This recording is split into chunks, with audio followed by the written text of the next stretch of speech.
anem a veure com calcular l'MCM i l'MCD de diversos polinomis, amb aquest exemple. Tenim dos polinomis P i Q i volem calcular el màxim comú divisor i el mínim comú múltiple d'aquests dos polinomis. Per fer això hem de factoritzar tots dos polinomis. Comencem pel P. Com podeu veure, el P és un polinomi de tercer grau que té terme independent. Per tant, hem de fer Ruffini, ja que no podem extreure factor comú. Llavors fem Ruffini aquí i podem veure que aquí tenim la primera arrel de Ruffini.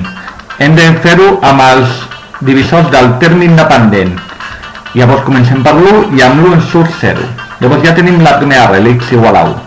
Com el polinomi que ens queda és de segon grau, llavors farem l'equació de segon grau per trobar les arrels que ens falten. I ens surt, després de fer l'equació de segon grau, x igual a 1 i x igual a menys 6. Amb la qual tenim tres arrels. X igual a 1, una arrel doble, el factor del qual és x menys 1 al quadrat, recordeu que hem de canviar el signe, 1, x menys 1, i l'arrel x igual a menys 6, el factor del qual és x més 6. Llavors la factorització serà el producte dels factors que hem trobat, x menys 1 al quadrat per x més 6. Ara anem amb el polinomi q. El polinomi q tenim un polinomi de quart grau, però que no té terme independent, per la qual cosa podem extreure factor comú, en aquest cas de x al quadrat.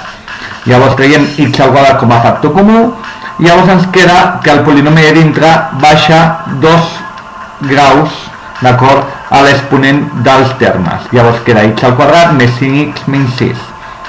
Llavors d'aquesta manera tenim que el polinomi de dintre que ens queda és un polinomi de segon grau, amb la qual cosa podem fer l'equació de segon grau per trobar les arrels que ens falten. Llavors tenim d'arrels l'x igual a 0 doble del factor comú x al quadrat, aquí ho tenim, l'arrel x igual a 1, que és el factor x menys 1, i l'arrel x igual a menys 6, que és el factor x més 6. Com veieu, el polinomi que ens ha sortit ara és el mateix que ens havia sortit en el polinomi P, per tant no hem de repetir l'operació per calcular les arrels. Una vegada fet això, tenim la factorització del polinomi q de x al quadrat per x menys 1 per x més 6. Amb els dos polinomis factoritzats nosaltres ja podem agafar i calcular l'MCD i l'MCM.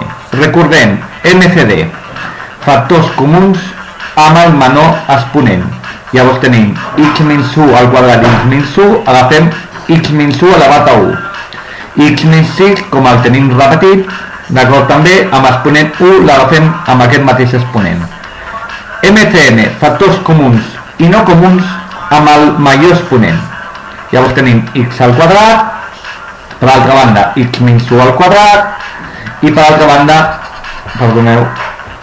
banda, x més 6. Llavors aquest seria l'MCM. I amb això hem acabat l'exemple de MCD i MCM.